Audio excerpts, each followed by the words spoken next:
আসসালামু আলাইকুম রহমতুল্লাহি ওবারাকাতু।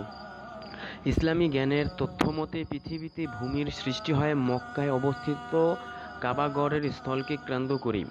হাদিস মতে কাবা ঘরের নিচের অংশটুকু অর্থাৎ কাবা ঘরের জমিনটুকুর হচ্ছে পৃথিবীর প্রথম জমিন।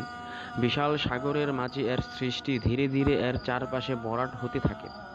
এভাবে সৃষ্টি হয় একটি বিশাল মহাদেশের। পরে এক মহাদেশ থেকেও সৃষ্টি হয় 7 মহাদেশের।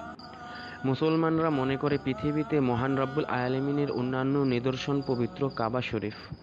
ভৌগোলিকভাবে গোলাকার পৃথিবীর মধ্যস্থলে বরকতময় পবিত্র কাবার অবস্থান এটাও অনেকের জন্য আশ্চর্যজনক বিষয়। সৃষ্টির আদিকাল থেকে আল্লাহর পবিত্র কাবা শরীফকে তার মনোনীত বান্দাদের মিলনমেলা স্থল হিসেবে কবুল করেছেন। দুনিয়া জুড়ে মুসলমানদের এই কেবলা তথা কাবা শরীফ সম্পর্কে নানা বিষয় জানতে আমরা সবসময় আগ্রহী হই, তবে এর সবটা হয়তো জানা হয় না। এই সুযোগ কাবা সম্পর্কিত কিছু আশ্চর্যজনক তথ্য জেনে নেওয়া যাক। অনেকেই হয়তো এই বিষয়গুলোর সম্পর্কে অবহিত নন। আসুন বিষয়গুলো জেনে নেওয়া যাক। 1. কাবা শরীফকে সংস্কার।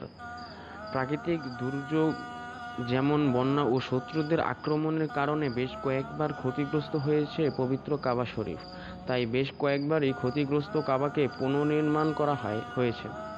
সর্বাধিক নির্ভরযোগ্য ঐতিহাসিক তথ্যমতে কাবাকে এই পর্যন্ত 12 বার পুনর্নির্মাণ করা হয়েছে।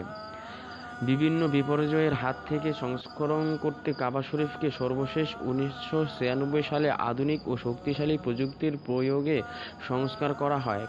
কাবা পুনঃসংস্কারের সঙ্গে সঙ্গে 1996 সালে হাতিমের কাবাও পুনর্নির্মাণ করা হয়। পবিত্র কাবা শরীফ পুনর্নির্মাণে বিভিন্ন যুগে হজরত আদম আলাইসাল্লাম, হজরত ইব্রাহিম আলাইসাল্লাম, হজরত ইসমাইল আলাইসাল্লাম এবং আখেরি নবী হজরত মুহাম্মদ সাল্লাল্লাহু আলাইসাল্লামও অংশগ্রহণ করেছিলেন। 2. কাবা খিলাফের রং পরিবর্তন। কিসওয়া হলো কালো রঙের কাপড় যা দ্বারা কাবা শরীফকে ঢেকে দেওয়া হয়, কিন্তু অনেকেরই জানা নেই যে এই কিসওয়া বা গিলাফ সবসময় কালো ছিল না। প্রথম দিকে জরহাম গোত্রের শাসননামে তাদের নিয়ম অনুযায়ী কিসওয়া দ্বারা কাবা শরীফের আচ্ছাদন সর্বপ্রথম শুরু হয়। পরবর্তীতে প্রিয় নবী সাল্লাল্লাহু আলাইহি সাল্লাম ইয়ামিনে সাদা কাপড় দিয়ে পবিত্র কাবাকে ঢেকে দেন।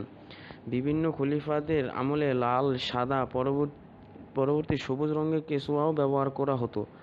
আব্বাসীয় খলিফাদের আমলে পবিত্র কাবাঘর কেসওয়া হিসেবে বিভিন্ন রঙে ব্যবহার বন্ধ করে কালো রঙের কেসওয়া ব্যবহার করা হয়।